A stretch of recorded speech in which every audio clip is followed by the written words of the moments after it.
Hello दोस्तों, YouTube channel maths by Pradeep sir पर मैं आप सबका प्रदीप सहरावत एक बार फिर से स्वागत करता हूं।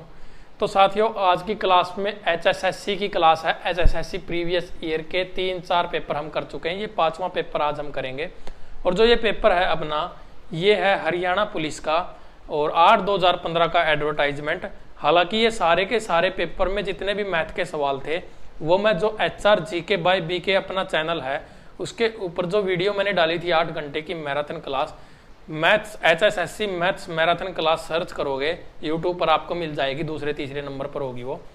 तो बहुत सारे बच्चों ने वो क्लास देखी है, बहुत बच्चों ने कमेंट भी किए हैं, रिस्पॉन्स बहुत अच्छा है सभी बच्चों का। मैं सभी का शुक्रगुजार हूँ, इतना प्यार आप लोगों ने दिया। वहाँ से बहुत सारे बच्चों ने मेरे चैनल को सब्सक्राइब भी किया है। तो जो बच्चे अपने चैनल पर आए हैं, जितने भी बच्चे मुझसे जुड़े हैं, मैं किसी भी बच्चे को निराश नहीं करना चाहता हूं। मैं चाहता हूं कि आप लोग मैथ के अंदर इतने एलिजिबल हो जाओ कि आपको, मैं बहुत सारे बच्चों से मिला हुआ हूं, ऑफलाइन क्लासेस के लिए भी और लाइव क्लासेस के लिए भी और ये यूट्यूब के ऊपर क्लासेस के लिए भी। होता क्या है बच्चों, HSSC का मैथ का ना जो लेवल है मैथ के सवाल पूछने का, उसका यही नहीं पता है कि वो किस टॉपिक से क्वेश्चन पूछ लेता है। वो 8 घंटे की वीडियो इसीलिए बनाई गई ताकि एक बार ये तो आप लोगों को कंफर्म हो जाए कि HSSC ने अभी तक की बात मैं कर रहा हूँ, जितने भी एग्जाम हुए हैं पिछले 4 साल में, 5 साल में, 3 साल में, तो उनके अंदर जितने भी क्वेश्चन पूछे हैं ये कंफर्म हो जाएगा कि किस किस टॉपिक को तो उसने हाथ लगाया है, किस मतलब HSSC की औकात क्या है कि वो कहाँ कहाँ से क्वेश्चन पूछना चाहता है, सवाल पूछना चाहता है। और बच्चों को क्या लगता है, बच्चे जाते हैं सेंटर पे कि सर हमें HSSC की तैयारी करनी है। टीचर क्या करते हैं, फीस ले लेते हैं अच्छे बच्चों से और उनको वो अरिथमेटिक और वो एडवांस करवा के छुट्टी कर देते हैं। लेकिन वहाँ पर जिन टॉपिक से क्वेश्चन आते हैं उन टॉपिक को कोई करवाता नहीं है। मैंने हर एक सवाल यूट्यूब के ऊपर, कोई टीचर नहीं करवाता, किसी ने नहीं ऐसी क्लास प्रोवाइड करवाई। सब आते हैं, कुछ अरिथमेटिक कुछ एडवांस बोल देते हैं, HSSC की मैराथन क्लास लो भाई जयराम जी की। और फिर बच्चे एग्जाम में जाते हैं, वो देखते हैं वहाँ पे जाके, अरे यार यहाँ पे तो मैट्रिक्स आ गई, यहाँ पे तो कोऑर्डिनेट ज्योमेट्री आ गई, ऐसा क्यों हुआ भाई। तो ऐसा होता है, इसीलिए मैंने प्रोबेबिलिटी की क्लास आप लोगों के लिए तैयार कर दी है, वो नेक्स्ट वीक में आपको मिली जानी है। तो प्रोबेबिलिटी की एक ही क्लास होगी 6-7 घंटे की। इसके अलावा एक क्लास में मैं अलग से कराऊंगा जो HSSC ने प्रोबेबिलिटी के जितने भी सवाल पूछे हैं वो सारे के सारे। तो आपका वहाँ से क्या होगा, उसी तरह से फिर लॉगरिथम की क्लास आपको मिल जाएगी। हर टॉपिक की क्लास आपको एक ही क्लास दूंगा मैं, टॉपिक के ऊपर सिर्फ एक ही क्लास दूंगा जिसके अंदर लगभग सारा आपका कंटेंट आ जाएगा। अदरवाइज जरूरत पड़ती है, मुझे बाद में लगता है कि, या फिर बच्चे बताते हैं कमेंट करके कि सर ये चीज़ इसमें नहीं आई है, ये मिस होगी, तो उसके लिए फिर हम एक क्लास और बना देंगे, हमें कोई फर्क नहीं पड़ता उस चीज़ से। और उसी तरह से आपके प्रीवियस ईयर के पेपर की सीरीज चलती रहेगी। जितने भी पेपर हुए हैं सारे के सारे एक एक करके करवा दूंगा। प्लेलिस्ट जरूर चेक किया करो, चैनल पर कोई बच्चा नया है तो चैनल को सब्सक्राइब जरूर करे और बेल आइकन दबा के रखो, क्योंकि कई बार क्या होता है मैं लाइव आ जाता हूँ। और बच्चों, आप लोगों को पढ़ने से मतलब क्या है कि आपके समझ में सवाल आने चाहिए, चाहे मैं उसको ऑन स्क्रीन कराऊं, चाहे मैं उसको ऑन बोर्ड कराऊं। जो टॉपिक की क्लास होगी आपकी ऑन बोर्ड मिलेंगी, और जो कई बार होता है कि लाइव में आ जाता हूं, मेरे पास टाइम कम होता है, इसीलिए फिर मैं ऑन स्क्रीन लाइव आ जाता हूं, आपको वहां से सारे के सारे क्वेश्चन सोल्व करवाता हूं। लेकिन समझ में आपके आने चाहिए सवाल, बस मेरा टारगेट ये रहता है। अगर आपको समझ में नहीं आते हैं तो फिर ऑन बोर्ड में मैं क्लासेज प्रोवाइड करवाने के लिए तैयार हूँ। मेरा मकसद, मतलब मेरे जो मन की इच्छा है वो पूरी होनी चाहिए, आप लोगों के सवाल समझ में आने चाहिए। और आप लोग जो PDF है आपको टेलीग्राम पर मिलती है, उन PDF को आप जरूर सोल्व किया करो। PDF इसीलिए प्रोवाइड करवाता हूँ ताकि आप लोग बाद में प्रैक्टिस कर सको। ये ना कहो कि सर हमें तो प्रैक्टिस के लिए कुछ मिला ही नहीं। क्यों? क्योंकि होता क्या है, जब आप वीडियो एक बार देख लेते हो तो फिर अगर आप उसकी प्रैक्टिस नहीं करते हो तो 1-2 दिन के बाद वो आपके माइंड से स्किप हो जाती है, फिर उसका कोई फायदा नहीं है। अगर कोई PDF सोल्व नहीं करना चाहता है तो भले ही क्लास को मत देखे, चाहे मेरी वीडियो पर एक भी व्यू ना आए, मुझे कोई फर्क नहीं पड़ता। मैं नहीं चाहता कि आप लोग अपना टाइम वेस्ट करें। इसीलिए अगर आपके अंदर इतनी कैपेबिलिटी है कि आप बैठकर PDF सोल्व कर सकते हो, आप बुक से पढ़ सकते हो, तो ही आप वीडियो क्लास ही देखा करो, अदरवाइज कोई फायदा नहीं है। सिलेक्शन नहीं होगा किसी भी तरह से जब तक आप पेन के साथ कॉपी को काली नहीं करोगे। तो यहाँ पर आप देख सकते हो maths by Pradeep sir YouTube channel, अपना ये लोगो है, इसको सब्सक्राइब करें और साथ ही बेल आइकन दबाएं। और अपना मैथ्स बाय प्रदीप सर ये आपकी स्क्रीन के ऊपर बिल्कुल साफ नजर आ रहा है, ये लोगो आपको मिलेगा टेलीग्राम के ऊपर जब आप जाओगे। हर क्लास की PDF और वहाँ पर वीडियो का लिंक, और PDF के अंदर भी वीडियो का लिंक होता है, क्योंकि जब आप PDF सोल्व करते हो तो एक एक क्वेश्चन कई बार होता है आपका डाउट आ जाता है, वो सारे क्वेश्चन क्लास में सोल्व हुए होते हैं, तो वहाँ से आप क्लिक करो डायरेक्ट वहाँ पहुँच जाओगे। तो हर PDF के अंदर क्लास का लिंक होता है। और मैथ्स बाय प्रदीप सर ये अपना इंस्टाग्राम है, इंस्टाग्राम पर मुझे फॉलो करेंगे बच्चे तो वहाँ पर आप मुझसे कनेक्ट रह सकते हो, मैसेजेस कर सकते हो, रिप्लाई कर सकते हो। अभी कल ही मेरे से एक बच्ची ने पूछा था कि सर HSSC की तैयारी कैसे की जाए, ये उसके बारे में कई चीज़ें उसने पूछी थी। तो अब नाम मुझे उसका ध्यान नहीं आ रहा है, टेलीग्राम के ऊपर मैंने उसके हर तरह के डाउट का आंसर किया था, हर तरह का उसको रिप्लाई दिया था कि आपको कैसे कैसे तैयारी करनी है। तो ऐसे ही मतलब उससे पहले भी बहुत सारे बच्चों ने मुझसे पूछा है, तो ये तो मतलब कल की बात है जो मैं अभी बता रहा हूँ। लगभग वहाँ पर आते रहते हैं टेलीग्राम पर, लेकिन कई बार क्या होता है बच्चों टेलीग्राम पर रश ज़्यादा हो जाता है, जिसकी वजह से मुझे बहुत सारे मैसेजेस बिना रिप्लाई किए डिलीट करने पड़ जाते हैं।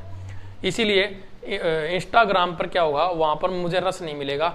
वहाँ पर क्या होगा, आपका जो मैसेजेस का बॉक्स है वो मेमोरी का कोई फर्क नहीं पड़ता उस पर, तो उसमें आपके मैसेजेस रहते हैं। रिप्लाई आपको मिलेगा, इमीडिएट मिले या 2 दिन के बाद मिले, लेकिन मिलेगा, ये मेरी गारंटी रहेगी। तो आप कोई भी डाउट, कुछ भी आप क्वेरी, कुछ भी जानना चाहते हो, किसी बुक को लेकर आपके मन में इश्यू है, पढ़ाई को लेकर कोई इश्यू है, टाइम शेड्यूल को लेकर कोई इश्यू है, तो सब पूछ सकते हो। तो अब सवालों की तरफ बढ़ते हैं। अभी पहला सवाल देखो क्या कहा है। वैसे तो ये मैंने सारे के सारे पेपर उस क्लास के अंदर, मैराथन क्लास के अंदर कराए हुए हैं जो बालकिशन सर के यूट्यूब चैनल पर मैंने दी थी, लेकिन फिर भी मैं यहाँ पर भी ये सारे सवाल करवा देता हूँ एक बार। तो देखो क्या कहा है, एक परीक्षा में पास होने के लिए 40% पूर्ण योग अंक हैं प्राप्त करने, यानी कि पासिंग मार्क्स जो है वो 40% है, 40%। एक विद्यार्थी 265 अंक प्राप्त करता है और 55 अंक कम मिलने से फेल हो जाता है। उस परीक्षा में विद्यार्थी कितने अधिकतम पूर्ण योग अंक प्राप्त कर सकता है? इस तरह का क्वेश्चन पूछा है। पासिंग मार्क कितने हैं भाई? 40%। 40% मार्क्स वाला बच्चा पास होगा। उस बच्चे को कितने अंक मिले हैं? 265। और वो फेल कितने नंबरों से हो गया? 55 नंबरों से। अगर ये 55 में ऐड कर दूं तो ये उतने नंबर नहीं आ जाएंगे क्या जितने नंबर पास होने के लिए चाहिए थे? तो ये हो जाएगा मेरा 10 की 0 हासिल 1, 7 और 5 12 का 2 हासिल 1, और ये मेरा हो जाएगा 3। यानी कि ये जो 40% था मेरा, ये 320 के इक्वल आ जाएगा। अब उसने कहा है अधिकतम मैक्सिमम नंबर कितने होंगे, मैक्सिमम मार्क्स कितने होंगे, तो हमें निकालनी है यहाँ से 100% की वैल्यू। अब 100% की वैल्यू निकालने के लिए बहुत सारे तरीके हैं। सबसे पहले बेसिक तरीका समझो, ये जो 320 वाली वैल्यू होती है इसको ऐसे कैसे यहाँ पर लिख लेते हैं। अब ये देखना होता है ये ज़्यादा है, ये कम है, ये ज़्यादा है। कम वाले की वैल्यू मुझे दी हुई है, ज़्यादा वाले की मुझे निकालनी है। जब भी ज़्यादा की वैल्यू निकालनी है तो ज़्यादा से उसको गुणा करेंगे और कम से उसको भाग करेंगे। अगर मुझे 100% दिया होता और 40 निकालना होता तो कम से गुणा करते और ज़्यादा से भाग करते। इस बात को याद रखना है, जो निकालना है उसके ऊपर बात होती है। तो यहाँ से ये मेरा कैंसल आउट, 4 से ये मेरा 8 पे, यानी कि अधिकतम जो मैक्सिमम जो मार्क्स होंगे वो 800 नंबर हो जाएंगे उस क्लास के अंदर। ए ऑप्शन आंसर हो जाएगा। अगला क्वेश्चन देखो स्क्रीन के ऊपर क्या कहा है। सारे के सारे ये 8/2015 इवनिंग शिफ्ट मेल कांस्टेबल का, और जो मॉर्निंग शिफ्ट का था वो मैं करवा चुका हूँ, वो मैंने लाइव करवाया था। तो यहाँ पर कोई भी क्वेश्चन नहीं छोड़ूंगा, किसी भी एग्जाम में कैसा भी क्वेश्चन कहीं से भी पूछा हो सारे करवाऊंगा। बेचिंत होकर पढ़ो, रिलैक्स होकर पढ़ो, और पीडीएफ को जरूर सोल्व किया करो। पीडीएफ आपके लिए एक रामबाण का काम करती है। और जो मैथ्स मैराथन क्लास है, ऐसी और भी क्लास दे देंगे, कोई दिक्कत नहीं है। ये नहीं है कि सिर्फ एक ही क्लास है, और भी क्लास मिल जाएंगी, बेचिंत होकर पढ़ो। तो यहाँ पर x का स्क्वायर माइनस वाई का स्क्वायर मेरा कितने के इक्वल है? 56 के इक्वल है। X square minus y square मेरा 56 के इक्वल है। ये क्वेश्चन सिंप्लीफिकेशन में भी हम इसको कह सकते हैं, अलजेब्रा में भी हम इसको ले सकते हैं। x माइनस वाई मेरा कितना दिया हुआ है भाई? बराबर है 2 के। और यहाँ पर हमें निकालना है x plus y. X plus y की वैल्यू निकालनी है। अब बच्चे कंफ्यूज हो जाएंगे कौन सा फार्मूला यहाँ पर पुट करें, कैसे इसको निकालें। मैं कहता हूँ कुछ भी मत करो, x का स्क्वायर माइनस वाई का स्क्वायर। अरे बच्चों x plus y into x minus y, क्या इसका मतलब मेरा यही नहीं होता है क्या? a plus b, a minus b को आपस में मल्टीप्लाई करेंगे तो a square minus b square नहीं आएगा क्या? बराबर है किसके? 56 के। x माइनस वाई की वैल्यू कितनी दी हुई है? 2 दी हुई है। वैल्यू पुट करो ना डायरेक्टली। 2 से मेरा 28 पे, x प्लस वाई मेरा किसके बराबर आ गया? 28 के। बोलो हाँ, बिल्कुल आसान क्वेश्चन था। अगले सवाल की तरफ बढ़ते हैं भाई। अगला सवाल देखो स्क्रीन के ऊपर आपकी। बच्चों मैं यहाँ पर आप लोगों के कॉन्सेप्ट क्लियर करवा सकता हूँ, प्रैक्टिस करवा सकता हूँ, सवाल समझा सकता हूँ, लेकिन मैं पेपर में जाकर आपके सवाल नहीं कर सकता, पेपर में आपको खुद करना पड़ेगा। इसीलिए मैं बार बार एक ही बात कहता हूँ कि भाई पेन और कॉपी का ज़्यादा से ज़्यादा यूज़ किया करो, अपने क्वेश्चन सोल्व करने की कोशिश किया करो।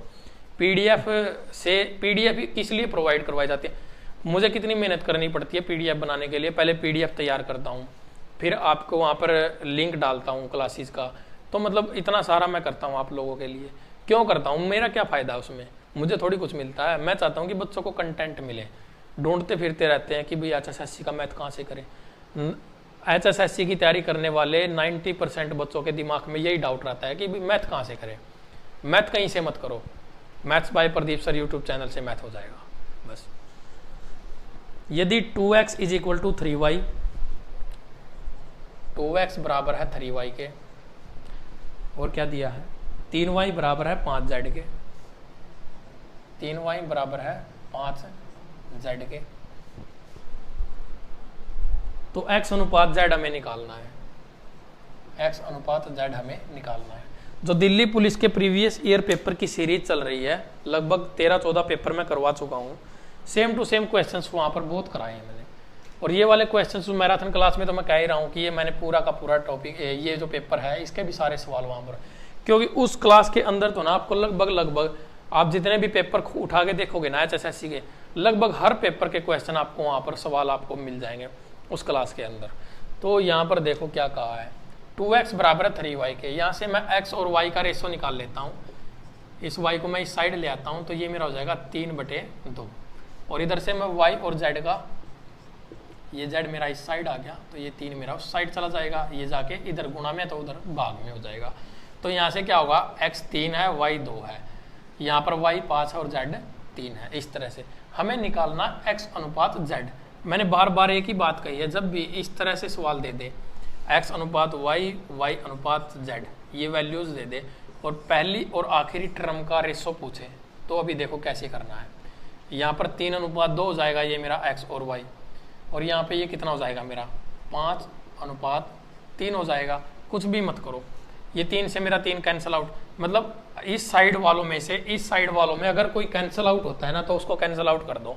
डायरेक्टली पहली और आखिरी, सिर्फ एक ही केस बनेगा, डायरेक्टली पहली और आखिरी। बीच वालों का केस कैसे बनेगा, वो जब रेशो प्रोपोर्शन का टॉपिक करेंगे या फिर कोई सवाल आएगा तो मैं बता दूंगा। तो 5 अनुपात 2 हो जाएगा इसका आंसर। तो ऑप्शंस की तरफ जाएं भाई, ऑप्शंस में दिया हुआ है सी ऑप्शन इस सवाल का आंसर आपका। अब अगला सवाल देखो स्क्रीन के ऊपर, कुछ भी नहीं है इन सवालों में, बिल्कुल आसान सवाल दिए हुए हैं। एक आधा क्वेश्चन होता है बच्चों, जैसे ही 10 सवाल पूछता है तो 2 या 3 सवाल होते हैं थोड़े से टफ, लेकिन बाकी के सवाल आसान ही रहते हैं। बशर्ते आपको कॉन्सेप्ट पता होना चाहिए, आपका बेसिक अच्छा होना चाहिए। तो ये सवाल दिया है, एक वृत्त का व्यास 14 सेंटीमीटर दिया हुआ है, डायमीटर 14 है, तो रेडियस मेरा कितना आएगा 7। डायमीटर का आधा होता है ना रेडियस, त्रिज्या।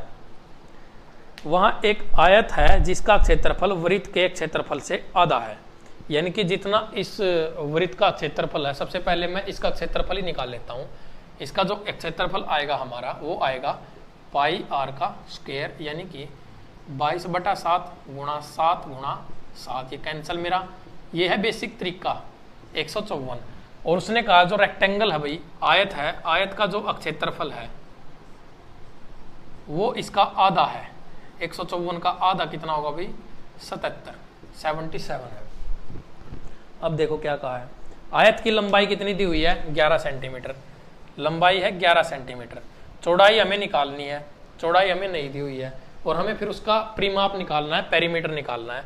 तो आयत का क्षेत्रफल का फॉर्मूला होता है लंबाई गुणा चौड़ाई, जो मेरे पास है 77। लंबाई की वैल्यू 11 है, यानी कि 11 भी बराबर है 77 के, ये कैंसिल आउट।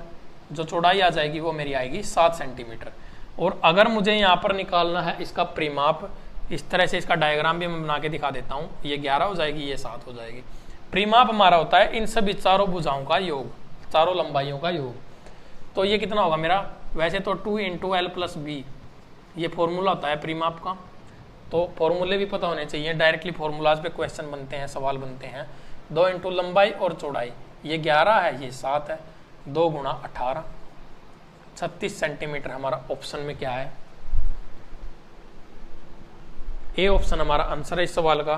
और बच्चों एक बात और मैं बताता हूँ, मैंने पहले भी बताई थी, जब भी आप लोगों से सर्कल के ऊपर कोई बात पूछी जाती है तो सर्कल के बारे में एक बात हमेशा याद रखना, एक होती है त्रिज्या, एक होती है उसके बाद उसका परिधि, और एक होता है एरिया, क्षेत्रफल। ये 3 चीजें कभी मत भूलना। और 3-4 वैल्यू बताऊंगा, जैसे ट्रिपलेट याद करते हो ना, उसी तरह से इनको रट लो, इन्हीं के ऊपर सवाल बनते हैं सबसे ज्यादा। अगर त्रिज्या दी है 3.5 सेंटीमीटर, तो हमारा जो परिधि बनेगी वो 22, 3.5 22, और ये बनेगा 38.5। ठीक है, ये एरिया होगा। अगर 7 दिया है तो 7, ये दुगुना 44, और ये 154। 14 दिया है तो ये 88, 616। अगर ये 21 दिया है तो ये 132, और ये हमारा 24 64। ठीक है, ट्रिपलेट की तरह याद कर लो, नोट डाउन कर लो कॉपी के अंदर। ये रेडियस है, ये परिधि है, और ये क्षेत्रफल है। ये क्षेत्रफल होंगे, ये त्रिज्या, ये वाली त्रिज्या दी है तो ये वाला क्षेत्रफल। डायरेक्ट निकलना चाहिए। अगर मुझे पता था रेडियस 7 है तो मैं डायरेक्ट 154 मुझे डायरेक्ट पता करना था, ये करने की कोई जरूरत नहीं थी। इस तरह का सवाल बनेगा ही बनेगा एग्जाम के अंदर। मैं बार बार कह रहा हूँ, पहले भी बता चुका हूँ, ट्रिपलेट की तरह रट लो इन चीजों को, बड़े काम की चीज है। अगला सवाल देखते हैं।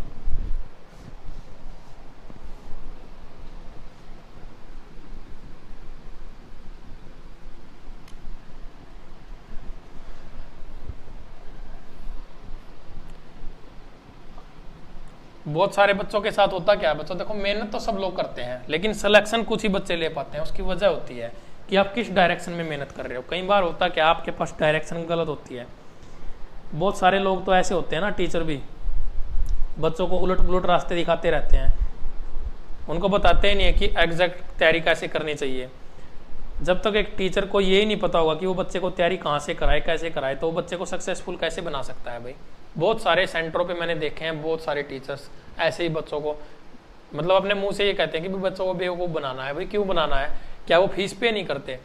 बच्चों मुझे पता है कि माँ बाप एक एक रुपया कहाँ से कमाते हैं, कैसे कमाते हैं, स्ट्रगल क्या होता है वो मैंने अपनी ज़िंदगी में देखा है। इसीलिए मैंने ये मुहिम स्टार्ट किया अपनी तरफ से कि मैं अपना यूट्यूब चैनल स्टार्ट करूँगा और सबसे बेस्ट कंटेंट मैं दूंगा, चाहे मुझे वहाँ से कोई प्रॉफिट हो या न हो, चाहे बच्चे मुझे पसंद करें या न करें, मुझे कोई फ़र्क नहीं पड़ता। मैंने अपनी मेहनत करनी है, मैं अपनी मेहनत करता जाऊँगा ऐसे ही।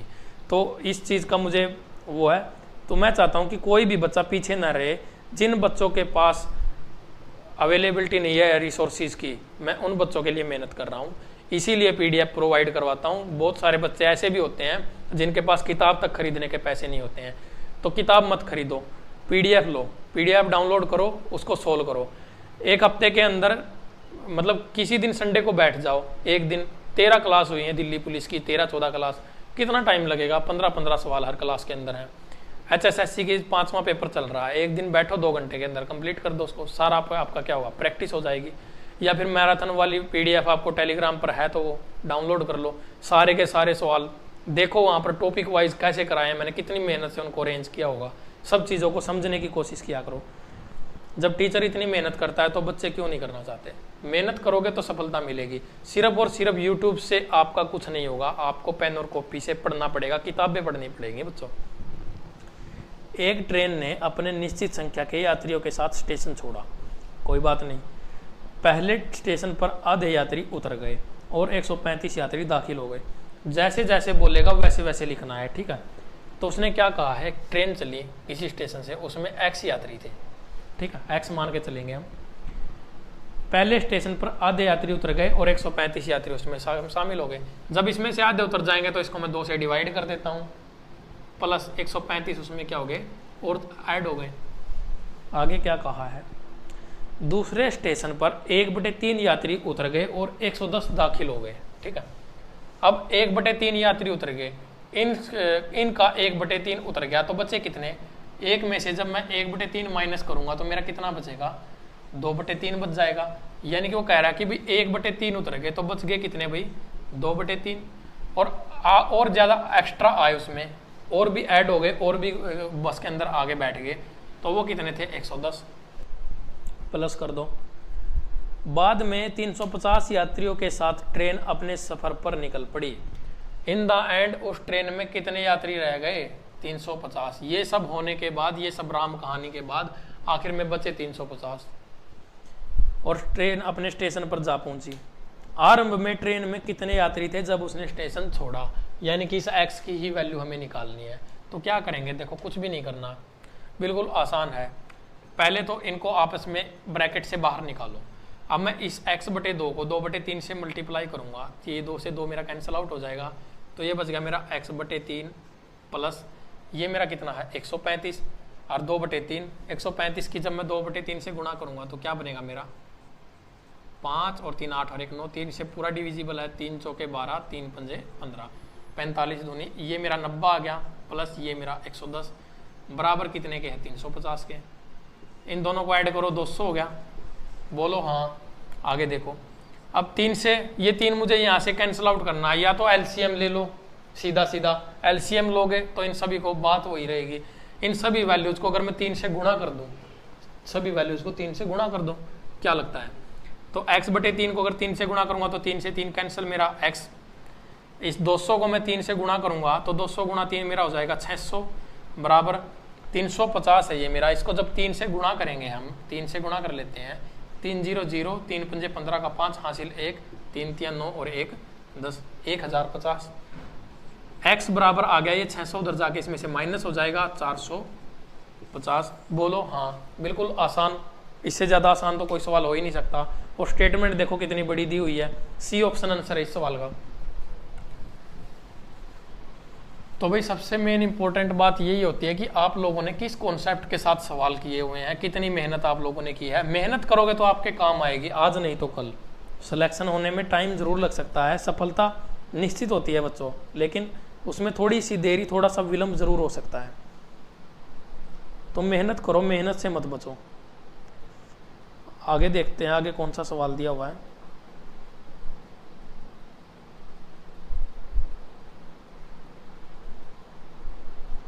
तो ये देखो भाई, यदि 32A + 32B बराबर 512 के, 32A + 32B बराबर है 512 के, तो क्या दिया हुआ है A और B का एवरेज हमें निकालना, A और B का औसत हमें निकालना है। औसत क्या होता है, एवरेज क्या होती है? कुछ संख्याएं दी होती हैं, मान लीजिए 2 3 4, उन सभी को आपस में जोड़ेंगे और उतने ही नंबर से डिवाइड कर देंगे जितनी वो संख्याएं हैं, मतलब सभी में बराबर बराबर बांटना है। तो यहाँ पर देखो, यहाँ पर 32, इसमें भी 32, ये मेरा 32 क्या होगा कॉमन आ जाएगा, A + B बराबर 512। 32 से इसको कैंसिल आउट करो, 1 पे 192, 6 दूनी 18, ये 6 पे गया, ठीक है। A + B मेरा आ गया 16 के, यानी कि इन दोनों का जो जोड़ है, जो योग है वो 16 आ गया। तो अगर मुझे निकालना A और B का एवरेज, तो इस 16 को 2 से डिवाइड करेंगे। जैसे इसको 2 से डिवाइड किया तो मेरा एवरेज निकल के आ गया 8। इन दोनों की एवरेज आएगी 8। ऑप्शन है मेरा C। एवरेज का मतलब यही होता है बच्चों, जैसे कि मान लीजिए कोई तीन लड़के हैं, उनके पास अलग अलग रुपए हैं, किसी के पास 5, किसी के पास 10 है, किसी के पास 8 है। उन तीनों में बराबर बराबर होने चाहिए, वो एवरेज होती है, तीनों का इक्वल हिस्सा होना चाहिए। अब ये देखो कितना अच्छा सवाल दिया हुआ है। 8115 में न्यूनतम कौन सी संख्या मिलाने से आने वाली संपूर्ण वर्ग संख्या होगी?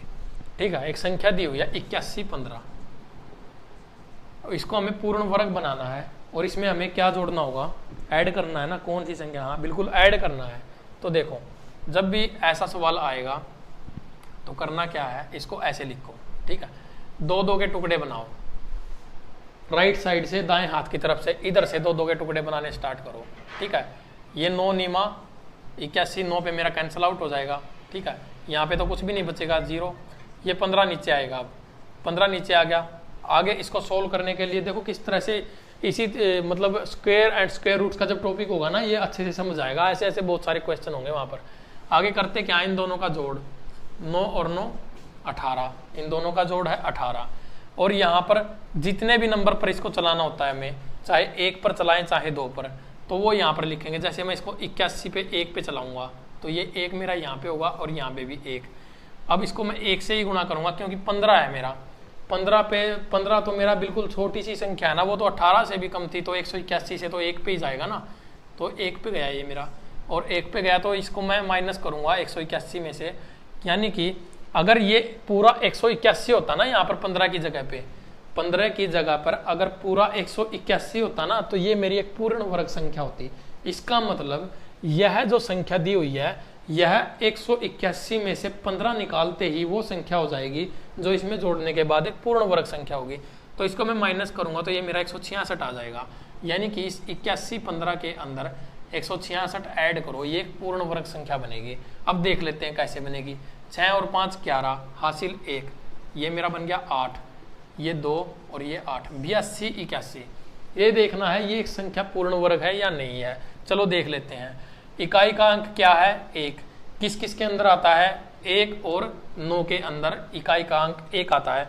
जब मैंने स्क्वायर एंड स्क्वायर रूट की क्लास कराई थी ना, उसमें मैंने बताया था कि 1 से 1000 तक के स्क्वायर करने की ट्रिक और कैसे पता लगाया जाए कि स्क्वायर रूट कैसे निकले, इस चीज़ का जो स्क्वायर रूट है वो क्या है, ये संख्या जो वो किस चीज़ का स्क्वायर है, वर्ग है। वो प्लेलिस्ट में देखना, वहाँ पर मिल जाएगी आपको वो क्लास भी। तो यहाँ पर 1 और 9 इकाई का अंक इन दोनों के अंदर 1 होता है। अब ये 82 देखना हमें कहाँ पर आएगा। 82 आएगा हमारा 9 9 81 8 8 64 9 के अंदर आएगा, यानी कि ये जो संख्या है मेरी 99 और 91 में से किसी एक संख्या का पूर्ण वर्ग संख्या है। और यहाँ पर भी ये बन रहा था 91, तो मतलब ये क्या है, ये संख्या 91 का पूर्ण वर्ग संख्या है। अब वो बाकी इसके बारे में जितना भी बेसिक समझना है वो उस क्लास को देखेंगे प्लेलिस्ट में, तो सारा समझ आ जाएगा। अगला सवाल देखो भाई। चलिए भाई अगला सवाल देखो, आपकी स्क्रीन के ऊपर लगा हुआ है।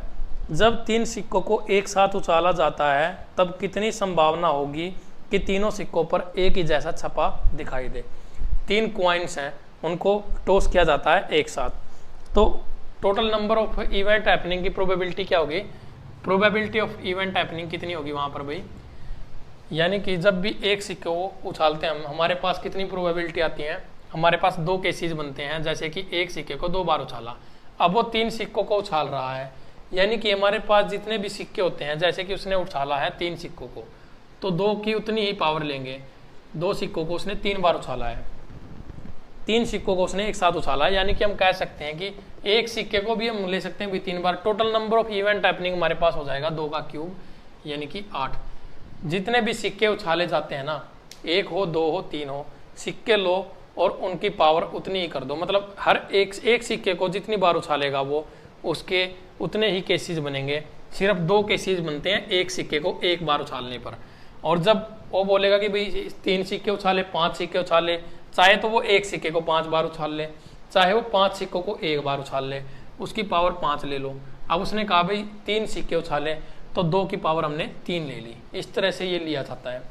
अब देखो क्या कह रहा है, तीनों सिक्कों पर एक जैसा छपा हुआ है, यानी कि तीनों सिक्के जब वो पड़ेंगे, जब वो तीनों सिक्के पड़ेंगे उन पे या तो हेड होना चाहिए या फिर टेल होना चाहिए। इस तरह से टोटल तो 8 केसेस बनते हैं हमारे, और केवल 2 ही केसेस ऐसे बनेंगे पूरे 8 केसेस के अंदर जिनमें तीनों पर एक ही जैसा छपा हुआ दिखाई देगा। तो इसकी प्रोबेबिलिटी कितनी होगी, ऊपर लिखते हैं हम कितने केसेस बनते हैं हमारे 2, और नीचे लिखते हैं टोटल नंबर ऑफ केसेस। तो इसको यहाँ से 1/4 हमारे कितने हो जाएंगे, इसके 1/4 प्रोबेबिलिटी होगी 1/4। बी ऑप्शन आंसर होगा इस सवाल का। अगला सवाल देखो आपकी स्क्रीन के ऊपर। तो प्रोबेबिलिटी के जितने भी सवाल होंगे ना, वो सारे के सारे एक क्लास में बिल्कुल बेसिक से आराम से समझेंगे। आपको मिल जाएगी अगले हफ्ते में वो क्लास किसी भी दिन। एक मीडियन का सवाल था यहाँ पर, तो मीडियन आप उसको एक्सेंडिंग ऑर्डर में आरोही क्रम में लगाओगे और दोनों साइड से एक एक नंबर काटते जाओगे, जो बीच में आएगा वो मीडियन होगी आपकी। तो मेरे ख्याल से तो यही सवाल थे यहाँ पर।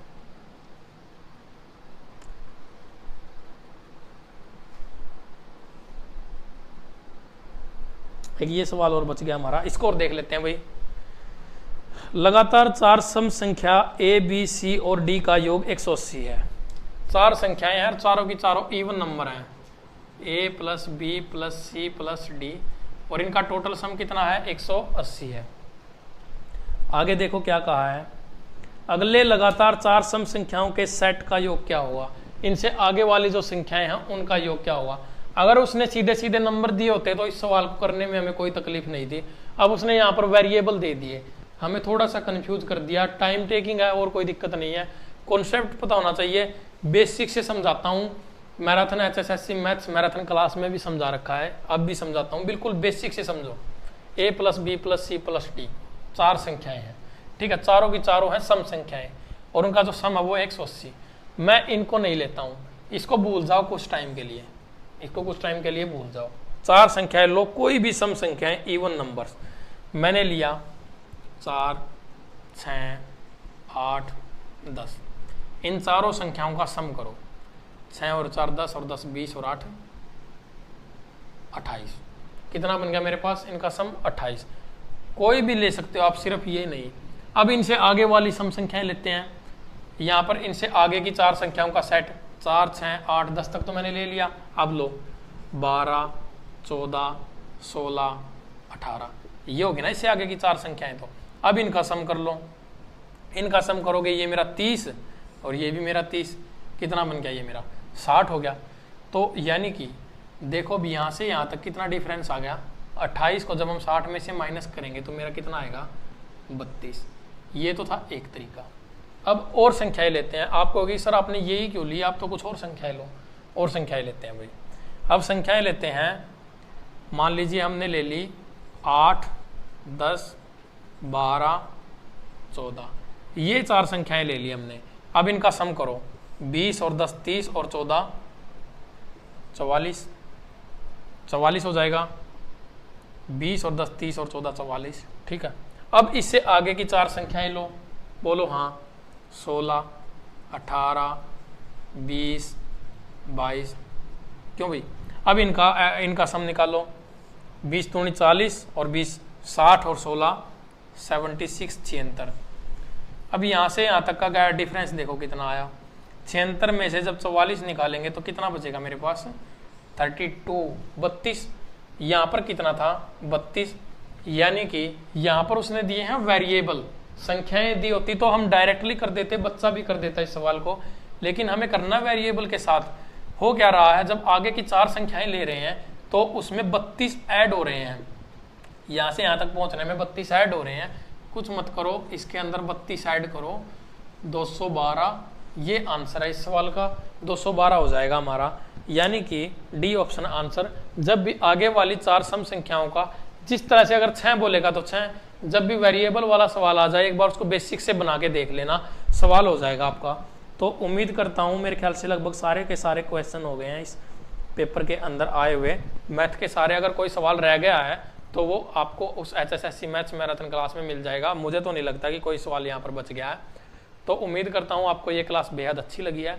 अगर क्लास आपको अच्छी लगी है तो वीडियो को लाइक और शेयर सभी बच्चों ने करना है। चैनल को सब्सक्राइब और साथ ही बेल आइकन दबाएं।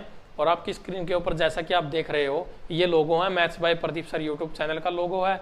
और ये आपका जो लोगो दिया हुआ है ये है आपका मैथ्स बाय प्रदीप सर। आप टेलीग्राम पर सर्च करोगे, वहाँ पर PDF मिलेगी आपको वीडियो लिंक के साथ।